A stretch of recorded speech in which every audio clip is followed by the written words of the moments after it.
नमस्कार. मी वैद्य मंगेश धोंडू तागड, श्री विश्ववेद आयुर्वेद चिकित्सालय व पंचकर्म केंद्र सांगलीचे अधिकृत यूट्यूब चॅनल विश्ववेद आयुर्वेदावर आपले सहर्ष स्वागत करतो.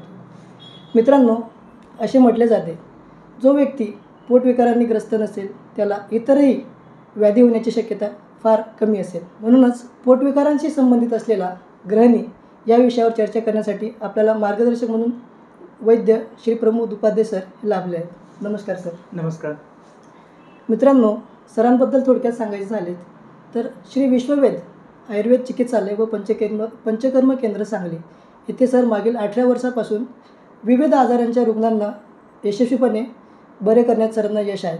तसेच सरांना मागील 2 वर्षात म्हणजे 2021 साली बेस्ट पंचकर्म प्रॅक्टिशनर अवॉर्ड म्हणून सुद्धा गौरवण्यात आले. तसेच आयुर्वेद पंचकर्म प्रॅक्टिशनर्स असोसिएशन सांगलीचे संस्थापक अध्यक्ष म्हणून सुद्धा सर कार्यरत आहेत. तसेच विश्ववती चिकित्सालय कोल्हापूर येथे सुद्धा सर कन्सल्टंट म्हणून रुग्णसेवा देत आहेत. तर फार वेळ न घालवता आपण चर्चेला सुरुवात करूया. माझा एकदम मुळात आणि खूप बेसिक प्रश्न आहे सर. हो. आयुर्वेदामध्ये ग्रहणी हे अवयव व तसेच व्याधी म्हणून दोन्ही मिळून असे उल्लेख आढळतात, तर त्याबद्दल काय सांगाल? हो, हा सगळ्यात मूळ प्रश्न आहे. सगळ्यात महत्त्वाचा हे असतं की आपल्यात सगळ्यात पचन होण्यासाठीचं सगळ्यात कुठला महत्त्वाचा अवयव सांगितला असेल तर तो ग्रहणी आहे. आणि आपल्याला पचन जे काही करणारं जे तत्व सांगितलंय, अग्नितत्व जे कायाग्नी आहे, तर ते ग्रहणी अवयवामध्ये राहतं. म्हणजे त्याच्या अनुषंगानं ते राहत असतं आणि तिथं हे आलेलं सगळं अन्न जे आहे ते व्यवस्थित पद्धतीनं पचन करतं. म्हणजे त्याचं चयापचय क्रिया सगळी तिथं केली जाते आणि चांगला जो आहार रस निर्माण होतो तर तो सगळा खेचून ते लिव्हरकडे ढकललं जातं आणि तिथून त्याचा सगळा जो चांगला भाग आहे तो सगळा घेऊन परत हृदयाकडे जातं आणि हृदयातून सगळा आहार रस जो आहे तो सगळ्या शरीराला जे जे घटक पाहिजेत, कार्बोहायड्रेट्स, प्रोटीन्स, फॅट्स, विटॅमिन्स आणि मिनरल्स, हे सगळे घटक आपल्या शरीराच्या पेशींना पुरवला जातो. आणि राहिलेला जो किट्ट भाग आहे तर तो सुद्धा ग्रहणी अवयव पुढे ढकलतो त्याला, हे असतं. आणि त्याचं सुद्धा ह्या लहान आतड्यात आणि मोठ्या आतड्यातून त्यातील सगळं पाण्याचं प्रमाण जे असतं ते खेचलं जातं त्यातून. आणि राहिलेला जो मळ भाग आहे तर तो खालीपर्यंत जातो आणि गुदमार्गातून तो मळ निर्माण होऊन तो निघून जातो आणि जे खेचलेलं पाणी आहे त्यातून मूत्र निर्मिती होत असते. हे आणि पक्वाशयामधून ते खेचलं जातं आणि किडनीमध्ये फिल्ट्रेशन होऊन त्यातून मूत्र निर्मिती होते, हे असते. तर अशा पद्धतीनं आहाराचं जे विभाजन करून व्यवस्थित पचन करून त्याचं विभाजन केलं जातं आणि चांगला आहार रस आणि मळ हे असं निर्माण होत असतं. हे असेल. हे सगळ्यात महत्त्वाचं काय असेल तर ह्याच्यामध्ये अग्नितत्व हा खूप चांगला पाहिजे. तुमची जर भूक चांगली असेल आणि पोट जर साफ होत असेल तर आणि तुम्हाला पोटाची कुठलीही तक्रार नसतील तर आता तुम्ही जसं सांगितलं तर तसं तो व्यक्ती जास्तीत जास्त निरोगी राहील आणि निरोगी असतो.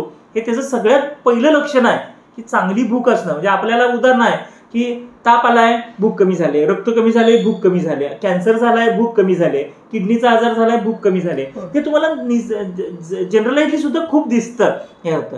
त्यामुळं आपल्याला सगळ्यात महत्त्वाचं यातलं काय आहे की भूक चांगली असणं आणि तो अग्नितत्व चांगलं असणं. आणि त्यासाठी ग्रहणी हा अवयव ग्रंथामध्ये वर्णन केलेला आहे. म्हणजे आमाशयापासून खाली जे फर्स्ट पार्ट ऑफ डिओडिनम किंवा नाही डिओडिनमचा पूर्ण भाग आणि प्लस जिजिनम हा सगळा भाग जो आहे तो ग्रहणीमध्ये आपण इन्क्लूड होतो, हे होतं. कारण तिथून सगळंच पचन होत असतं. त्यामुळे तो ग्रहणीचा हा मोठा भाग आहे तर तो हे झालं. तर ही झाली फिजिओलॉजी, म्हणजे शरीर क्रिया कशी घडते नॉर्मलाइजली, हे झालं. हे पहिल्या ग्रंथामध्ये त्यांनी सांगितलेलं आहे. पण आपल्याला ग्रंथामध्ये दुसरा भाग काय सापडतो की ग्रहणी हा आजार सुद्धा सांगितलाय, हे होतं. जे ऍक्च्युली नॉर्मल जी क्रिया घडते तर त्याच्यामध्ये जर अग्नितत्व बिघडलं, जर म्हणजे आता कसं आहे पुढे आपण कारणं बघणार आहोत, पण त्याच्यामध्ये अपचन खूप निर्माण व्हायला लागलं, गॅसेस निर्माण, म्हणजे ते त्याच्यामध्ये जर अपचन निर्माण होऊन जर वारंवार ह्याच्यामध्ये जर अपचन निर्माण व्हायला लागलं म्हणजे अजीर्ण निर्माण व्हायला लागलं आणि मग त्याच्यामध्ये काहींच्यामध्ये पित्ताजीर्ण होतं, काहींच्यामध्ये आमाजीर्ण निर्माण होतं, हे होतं. तर ह्या पद्धतीने अजीर्ण निर्माण होत एक प्रकारचा जो आम निर्मिती आहे म्हणजे चिकट जो एक प्रकारचा चिकटपणा निर्माण होतो तर तो अग्नितत्वाला कमी करतो किंवा अग्नितत्व चांगल्या पद्धतीने काम करत नाही, त्यामुळे पचन व्यवस्थित होत नाही. आणि हे जर वारंवार घडत गेलं तर ते आम चिकटपणा जो आहे तो सगळ्या ग्रहणीच्या अवयवाच्या ठिकाणी बसतं आणि ग्रहणी अवयवाचं काम हे खूप चांगल्या पद्धतीनं घडत नाही, त्यामुळे पचन व्यवस्थित घडत नाही, त्यामुळे पचनाचे बरेचसेच लक्षणं तुम्हाला दिसतात. म्हणजे अपचन होत आहे ह्याची खूप सारी लक्षणं दिसतात. आपण ते लक्षणामध्ये पण बघू. आणि त्याच्यामध्ये हा ग्रहणी रोग निर्माण होतो आपल्याला. आणि हे ग्रहणी रोग ज्या याला निर्माण होतो, जे अवयव खराब होतं, आणि खराब इन द सेन्स म्हणजे काही ते काही दिसत नाही, पण ह्याच्यामधले बिघाड निर्माण होतात त्याच्यामध्ये. आणि अग्नितत्व सुद्धा मंद होतो. म्हणजे अग्नी हा चांगला पाहिजे, समाग्नी पाहिजे. अग्नी जर मंद झाला की ग्रहणी हा विकार आपल्याला व्हायला लागतो. आणि हा मग कसं आहे की हे काही लगेच एका दिवसात 2 दिवसात होत नाही, तर वारंवार अजीर्ण होणं, वारंवार आम्लपित्त होणं, वारंवार पोट साफ न होणं, ह्यामुळं अग्नितत्व बिघडतं. आणि त्यामुळं ग्रहणी हा आजार आपल्याला घडतो. आणि आपल्याला त्याच्यामुळं जे काही होणारी लक्षणं आहेत ती खूप सारी दिसतात. आणि यातून सुद्धा पुढे बरेचसेच आजार निर्माण होऊ शकतात, ते पण आपण पुढच्या याच्यामध्ये बघूया. पण ग्रहणी हा एकतर अवयव म्हणून पण सांगितलाय, आणि ग्रहणी हा ज्यावेळेला बिघडला की तो आजार म्हणून सुद्धा आयुर्वेदिक ग्रंथामध्ये त्याचा उल्लेख येतो. नक्कीच. म्हणजे थोडक्यात तुम्ही सर ग्रहणी अवयवाच्या अनुषंगाने जसे सांगितलं की अग्नितत्वाचे महत्त्व सांगितले, हो आणि पचनाशी संबंधित ग्रहणी अवयव खूप महत्त्वाचा आहे. हो पण तो जर दुष्ट झाला तर त्याचे रूपांतर ग्रहणी आजारात होऊ शकते, हो बरोबर. असं थोडक्यात तुम्ही सांगितलं. नक्कीच सर, जर पचनाचाच विषय आला तर आजचे जे काही लाईफस्टाईल आहे, आजचे जे काही खाद्य आहे, आजचा जो काही आहार आहे, याकडे फारसं आज दुर्लक्ष होते. मग त्या अनुषंगानं ग्रहणी व्याधीत जे काही व्यावहारिक जे काही आज पेशंट रुग्ण तुम्हाला काही कारणं घेऊन येत असतील, रुग्णांना जे काही कारणं दिसत असतील, तर त्याबद्दल थोडं सांगा. हो, म्हणजे आता मी जनरलाइजली आमच्याकडे ज्यावेळेला रुग्ण हे येतात त्यावेळेला आज 10 मधली 3-4 तरी पेशंट पोटासंबंधी यायला लागलेत. हे असतात इतके पोटाचे रुग्ण खूप प्रमाणात वाढलेत. म्हणजे संधिवात आहे, हृदरोग आहे, पण हे सगळे मिळून 60 ते 70% असतील, पण 20 ते 30% हे पोटाचे रुग्ण आहेत. हे होतं.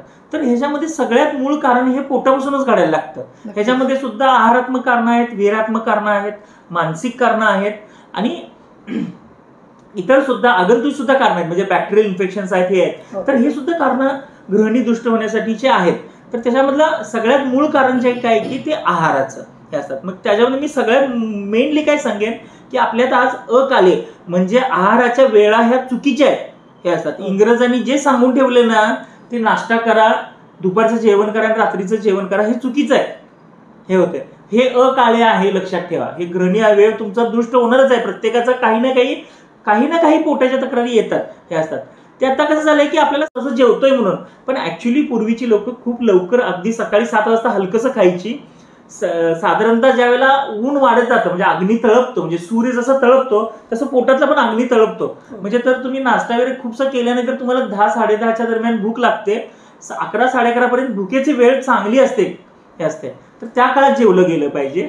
आणि संध्याकाळी झोपायच्या आधी 3 तास म्हणजे साधारणतः 6 ते 7च्या दरम्यान जेवलं पाहिजे. एकतर सूर्यास्तापूर्वी जेवलेलं खूप चांगलं, पण तरी पण आपल्याला प्रत्येक वेळेला ह्याच्याप्रमाणे कामानुषंगाने मिळत नाही. पण 7-7:30 पर्यंत आपल्याला जेवलो आणि आपण जर 10-10:30 पर्यंत झोपलो तर आपल्याला हे अजून पचन चांगलं होईल. त्यामुळे अकाल होतं. म्हणजे बरेच जण 10 वाजता जेवतात, 11 वाजता जेवतात, तर ह्याच्यामुळे तुमचं ग्रहणी बिघडतच जाणार आहे.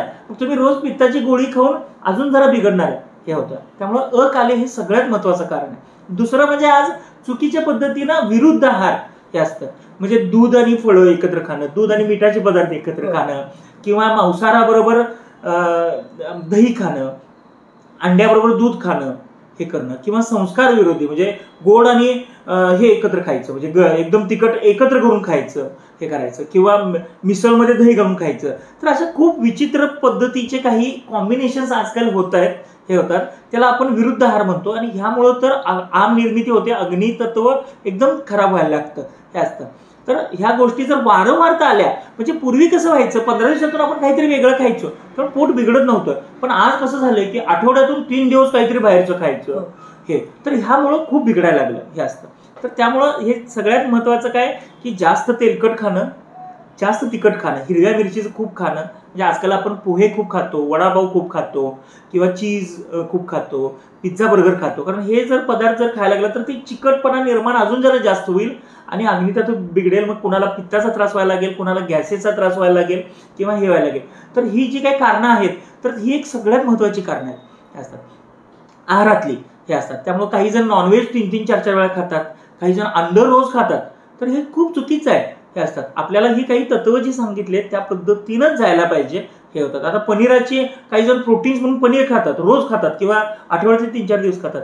तर आपण उष्णकटिबंधात राहतो, आपल्याला इतकं पचणार नाही आहे, हे नाही आहे. तर ही सुद्धा कारणं आहेत. त्याच्यानंतर दारू पिणं आहे, तंबाखू खाणं आहे, मावा खाणं आहे, गुटखा खाणं आहे, ह्या पद्धतीची व्यसनं सुद्धा आपल्याला खूप हे करतात की त्यामुळं ग्रहणी बिघडतो, पित्त बिघडतं आणि पित्ताचा द्रव गुणामुळं अग्नी बिघडतो. त्यामुळे ग्रहणी रोग हा त्याच्यानं सुद्धा करतो हे होतं. त्याच्यानंतर आपल्या ज्या झोपेच्या वेळा आहेत ते पण खूप बिघडले हे असतात. मग काही जणांना जागरण खूप असतं, म्हणजे आता कसं आहे की मोबाईलमुळे 2-2-3-3 तास जागरण व्हायला लागले, 12 वाजता 1 वाजता झोपतात. तर ही सुद्धा कारणं खूप महत्वाची आहेत. त्याच्यामुळे पित्त खूप वाढायला लागले, शरीरातलं नॅचरली तुमचं खूप वाढायला लागले. त्यामुळे ग्रहणी अवयव अजून जरा दुष्ट व्हायला लागलाय, हे झालंय. तर ऍक्च्युली 10, 10:30 किंवा जास्तीत जास्त 11च्या पर्यंत झोपलं गेलं पाहिजे आणि लवकर उठलं गेलं पाहिजे. हे साधारणतः 6-6:30 पर्यंत तरी किमान उठलं गेलं पाहिजे. म्हणजे आपल्याला 7 तासाची जर झोप चांगली झाली तर आपले हे कुठलाही आजार होणार नाही. तर तिसरं म्हणजे त्याच्यामध्ये सगळ्यात महत्वाचं काय आहे तर मानसिक ताणतणाव सगळ्यात जास्त करतोय आजकाल हे होते. म्हणजे मग ते लहान मुलं असेल तर त्याला शाळेचं टेन्शन लागलंय, म्हणजे सगळी ते आई वडील त्या मुलाच्या मागे लागलेले आहेत. शाळेचं टेन्शन आहे, ह्याचं टेन्शन आहे, युवक झाल्यानंतर 11वी-12वीचं टेन्शन आहे, त्याच्यानंतर जॉब लागतोय की नाही ह्याचं टेन्शन आहे. तर प्रत्येकजण आज कुठल्या ना कुठल्या एक मानसिक ताणतणावाखाली वावरतोय हे होतोय. ज्याला सर्व्हिस आहे त्याला बॉसचं टेन्शन आहे, म्हणजे त्यामुळे कुठल्या ना कुठल्या ह्याच्या पद्धतीनं ताणतणाव खूप घडतोय. त्या ताणतणावामुळे सुद्धा आपला अग्नी जो आहे तर तो पित्त वाढतोय आणि अग्नितत्व खूप बिघडतंय हे होतं. त्यामुळं आणि त्याच्यानंतर मी काही सांगेन सगळ्यात महत्वाचे अजून त्यातलं एक कारण अजून आहे की आपण जेवताना बोलू नये, आपण जेवताना टीव्ही बघू नये, आपण जेवताना मोबाईल बघू नये, हे असं हे आपण लहान मुलांना सांगतो, पण मोठीच माणसं आज पाळत नाहीयेत हे होतात. कारण काय होतं की जर लक्ष देऊन जेवलं तर आपले सगळे एन्झाईम्स जे आहेत, पाचक स्त्राव आहेत, ते सगळे सुटतात हे असतात. आणि चौथं म्हणजे त्याच्यामध्ये आपण चर्वण व्यवस्थित केलं गेलं पाहिजे हे असतात. म्हणजे काही जण खूप गडबडीत जेवतात, ही कारणं बऱ्याच वेळेला माहित नाही आहेत लोकांना की पटपट आपण 10 ते 15 मिनिटं जेवतो, पण ऍक्च्युअली नाही, 20 ते 25 मिनिटं व्यवस्थित चर्वण करून जेवलं गेलं पाहिजे. तर इथूनच सगळी लाळ जर चांगली मिक्स झाली आणि तो बोलच तयार झाला तर अग्नी चांगलं पचवतं हे होतं. तर हे एक सगळ्यात महत्वाचं कारण आहे. मग तुम्ही गडबडीत जेवला तर ते व्यवस्थित नाही पचन होणार खाली जाऊन, कारण ते मोठे मोठे प्रोटीन, आता कार्बोहायड्रेट्स आहेत त्याचे चेन्स असतात ते तुटत नाहीत, प्रोटीनचे चेन्स असतात ते तुटत नाहीत, तर ते पचन होत नाही. आणि लक्षपूर्वक जेवलं गेलं पाहिजे. तर किमान जेवताना अर्धा तास तुम्ही मोबाईल बाजूला ठेवा आणि मग जेवा, हे करा. टीव्ही बघू नका, हे बघू नका, अगदी समाधानानं व्यवस्थित जेवा. आपले सगळे पाचक स्त्राव सुटून मग ते पचन व्यवस्थित व्हायला लागेल हे होतं. हे एक सगळ्यात महत्वाचं. म्हणजे जेवणाचे नियम पूर्वीची लोक उगाच सांगत नव्हती की 32 वेळा चावा, लक्ष देऊन जेवा, जेवताना बोलू नका, हे सगळ्या गोष्टी खूप महत्वाच्या आहेत आणि हे आताच्या काळात कुणीच फॉलो करत नाहीत. आणि उभं राहून जेवायचं नाहीये, भारतीय पद्धतीनं बैठक घालून, मांडी घालून बसून जेवावं हे असतात. डायनिंग टेबलवर सुद्धा खूपसं जेवू नका, तुम्ही कधीतरी नाश्ता करा, हे करा, पण खाली बसून जेवा. तर तुमचं ती जे काही पोझिशन्स असतात पोटाचे, अवयवांची जी अलाइनमेंट असते ती पचनासाठी योग्य असते. म्हणून तर पूर्वी बैठक घालून पाठ मांडी, म्हणजे तुम्ही एकदा खाली बसा किंवा पाठ घालून पाठावर जरी बसलं तरी चालेल. तर ह्या खूप महत्वाच्या छोट्या छोट्या गोष्टी आहेत, पण ह्याच्यामुळे खूप बिघाड होतो.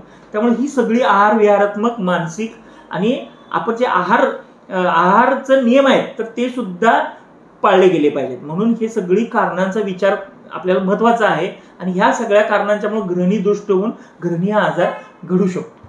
नक्कीच सर, तुम्ही म्हणजे अगदी खूप डिटेलमध्ये सांगितलं. काही आहारात्मक कारण आहेत, काही विहारात्मक आहेत, काही मानसिक आहेत, सोबतच काही आगंतुक कारण तुम्ही वर्णन केलं. सोबत तुम्ही खूप बारकावे जे की आज आपण काही नियम म्हणू शकतो ते आपण पाळले. सर वळूया पुढच्या प्रश्नाकडे. आज येणारे जे रुग्ण आहेत, काहीमध्ये पोट गच्च होणे, काहीमध्ये ढेकर येणे, काहीमध्ये जसं करपट ढेकर सांगतात, काहीमध्ये द्रवमल प्रवृत्ती दिसते, काहीमध्ये विनाकारण म्हणजे सांगतो बा डॉक्टर मी काहीसुद्धा खाल्लेलं नाही, तुम्हाला सारखं जड वाटतंय. तर हे काही नक्कीच म्हणजे पोटविकारा संबंधित लक्षणं आहेत. पण या व्यतिरिक्त अजून काही लक्षणं आहेत का? हां, ग्रहणी हा विकार म्हणजे पोटातल्या सगळीच लक्षणं ग्रहणी विकारामध्ये त्यांनी वर्णन केलेली आहेत ग्रंथामध्ये हे असतात. तर याच्यामध्ये ॲक्च्युली ग्रहणीमध्ये वातज ग्रहणी, पित्तज ग्रहणी, कफज ग्रहणी आणि तिन्ही दोषांचं ग्रहणी, संग्रहणी आणि द्विदोषज ग्रहणी, वात पित्तज, पित्त कफज आणि हे तर अशा ह्या 3 प्रकार, तर असे जवळजवळ 7 प्रकारची ग्रहणी त्यांनी वर्णन केलेली आहे. तर यांची आपण एकत्रितच लक्षण बघूया, म्हणजे जनरलाइजली तुम्हाला जे काही कळणारे आहेत तर ते जनरल लक्षणं माहीत पाहिजेत, म्हणजे मग आपल्याला ग्रहणी डायग्नोसिस होतो. म्हणजे अगदी पोटात दुखण्यापासून तर पित्त होण्यापासून अगदी मुळव्याधपर्यंतची ही सगळी लक्षणं ग्रहणी विकारामध्ये सुद्धा तिने सगळी वर्णन केलेली आहे. आता जसं तुम्ही बऱ्याचशाच गोष्टी सांगितल्या हे होतं, तर त्याच्यातलं सगळ्यात महत्त्वाचं काय आहे की ग्रहणी विकार जे काही डायग्नोसिस केले जातं ग्रंथामध्ये, तर कधी कधी पोटात खूप पातळ संडासला होते डॉक्टर, कधी एकदम मला घट्ट होतं, कधी साफ होत नाही, किंवा कधी कधी शौचाला जात असताना चिकटपणा येतो, म्हणजे मला खूप वेळ लागतं टॉयलेटला जायला हे होतं, चिकटपणा लवकर बाहेर पडत नाही हे होत नाही, संडासच्या जागी जळजळतं हे होतं, अशी लक्षणं सुद्धा येतात हे होतात. त्याच्यानंतर आम्लपित्ताची लक्षणं ह्याच्यामध्ये खूप सारी दिसतात, म्हणजे छाती घशात जळजळणं, आंबट ढेकर येणं किंवा कोरडी ढेकर येणं, कडवट ढेकर येणं हे असणार. त्याच्यानंतर वरच्या भागात दुखतं हे असते, कधी कधी बेबीच्या ठिकाणी सुद्धा पेन्स असतात हे असतात. म्हणजे हा सगळा जो ग्रहणीचा पार्ट आहे तर त्या ठिकाणी आतल्या बाजूला सूज आलेली असते, त्यामुळे सुद्धा हे दुखतं हे असतात. त्यामुळं त्याच्यानंतर त्या सगळ्या ह्याच्यामध्ये हे जे काही पेन्स आहेत तर ते पेन्स तरी घडतातच, त्याच्याबरोबरीनं पोट खूप गच्च जातं आणि कधी कधी गॅसेस, फुल ऑफ गॅसेस ह्याच्यामध्ये खूप दिसायला लागतात. काय पेशंटमध्ये वेगळी लक्षणं म्हणजे ह्याच्यामध्ये तोंड खूप यायला लागतं हे होतं. तर तोंड येणं हे एक लक्षण आहे. काय जणांना तहान खूप लागायला लागते, काय जणांना मला हृदरोग झालाय काय, दम लागल्यासारखं वाटतो, तर ही सुद्धा लक्षणं ग्रहणीची आहेत हे असतात. कारण वरचं हे जे काही पित्त आहे तर ते पित्त जसं उसळतं तसं हर्टला सुद्धा ऍक्टिव्हेशन मिळतं, आणि त्या बऱ्याच लोकांना असं वाटतं की मला हृदरोग झालाय, पण डॉक्टर सांगतात नाही पित्तामुळे त्रास होतो, पण तो ऍक्च्युअली ग्रहणी असतो हे असतं. कारण ते गॅसेस खूप भरलेले असतात, त्यामुळे पित्त वर उसळत राहतं. तर ती सुद्धा लक्षणं ह्याच्यामध्ये दिसायला लागतात हे होतात. आणि मुळव्याध सुद्धा ग्रहणीमुळे सुद्धा मुळव्याध होतो हे होतात. त्या म्हणजे रक्तस्राव खूप व्हायला लागतो, शौचाच्या जागी दुखायला लागतं, ही सुद्धा ग्रहणीमध्ये लक्षणं त्यांनी दिलेली आहेत. काय जणांना अल्सरेटिव्ह क्वालिटीज होतो, म्हणजे मोठ्या आतड्याला अल्सर्स होतात आणि त्यातून सुद्धा रक्तस्राव व्हायला लागतो, आणि चिकट शेम संडासला पण त्याच्यामध्ये व्हायला लागतात हे होतं. तर इतकी ही सगळी लक्षणं बरीचशी हे अगदी पित्तापासून, म्हणजे जळजळ असेल किंवा हे असेल, किंवा डोकं दुखणं सुद्धा ह्याच्यामध्ये सांगितले. आता वातज ग्रहणीमध्ये पाठ दुखणं, कंबर दुखणं, हात दुखणं, मान दुखणं, ही सुद्धा लक्षणं त्यांनी सांगितलेली आहेत हे असतात. म्हणजे इतकं डिटेल लक्षणं, म्हणजे फिशरची सुद्धा लक्षणं सांगितलेत की संडासला होताना संडासच्या जागी सुद्धा खूप दुखतं, म्हणजे परिकीर्तिका हे लक्षण, म्हणजे फिशर सुद्धा लक्षण त्याच्यामध्ये वर्णन त्यांनी केलेलं आहे. त्यामुळं इतका डिटेल हे असतात. आता कफज प्रकारामध्ये चिकटपणा किंवा बुळबुळीतपणा संडासला खूप येणं हे होणं हे लक्षण सांगितलेलं आहे. संडासच्या जागी खाजवणं हे सुद्धा लक्षण सांगितलं आहे. त्यामुळं खूप विस्तृत आयुर्वेदिक ग्रंथामध्ये ग्रहणीची जी लक्षणं आहेत ती खूप विस्तृत दिलेली आहेत हे असतात. म्हणजे मॉडर्न जी ह्याच्यामध्ये जवळजवळ 15 आजार कव्हर होतील इतकं डिटेल ग्रहणी दिलेलं आहे आपल्याला हे असतात. म्हणजे अगदी स्क्रूपासून जे ह्या पाईल्स पर्यंतची एवढी हे असतात. आणि आजकाल आपण जनरली हायपर ऍसिडिटी पासून GIRD पर्यंतची जी काही सगळी लक्षणं आहेत तर ह्या सगळी लक्षणं आयुर्वेदिक ग्रंथामध्ये ह्या ग्रहणी ह्या आजाराखालीच आलेली आहेत. त्यामुळे ग्रहणीचं फक्त त्याचं डायग्नोसिस आयुर्वेदिक जी काही वैद्य आहेत त्यांनी डायग्नोसिस करायला लागेल की हा वातज आहे, पित्तज आहे, काय संग्रहणी आहे, किती दिवसापासून हा झालेला आहे, किती ह्याची क्रॉनिसिटी आहे. त्यामुळं ह्याचं डायग्नोसिस जे आहे तर ते आपण आयुर्वेदिक जे वैद्य असतात त्यांनी जर व्यवस्थित करून ह्याची जर चिकित्सा दिली तर आपल्याला एकदम एक्सेलंट, म्हणजे फॅन्टास्टिक रिझल्ट्स येतात हे असतात. म्हणजे जी लोक 3-3, 4-4 वर्ष, 5-5 वर्ष किंवा 10-10 वर्ष जी ॲलोपॅथीची ट्रीटमेंट घेतात, गॅस्ट्रोएंटरोलॉजिस्टकडे सुद्धा ट्रीटमेंट घेतात, ती जी न बरी होणारी पेशंट्स 4 ते 5 महिन्यात व्यवस्थित आयुर्वेदिक चिकित्सेनं बरी होतात असा माझा अनुभव आहे. त्यामुळे ही लक्षणं फक्त समजून घेतली पाहिजेत आणि आपल्याला त्याचं निदान केलं गेलं पाहिजे. नक्कीच या भागात आपण ग्रहणी अवयव व व्याधी, तसेच त्याचे आढळणारी कारणे व तसेच त्यामध्ये काय लक्षणं आहेत याबद्दल आपण चर्चा केली. उर्वरित चर्चा नक्कीच त्याचे जे काही चिकित्सा आहे, त्याचे काही उपद्रव स्वरूप आहेत ते आपण पुढच्या भागात बघूया. धन्यवाद.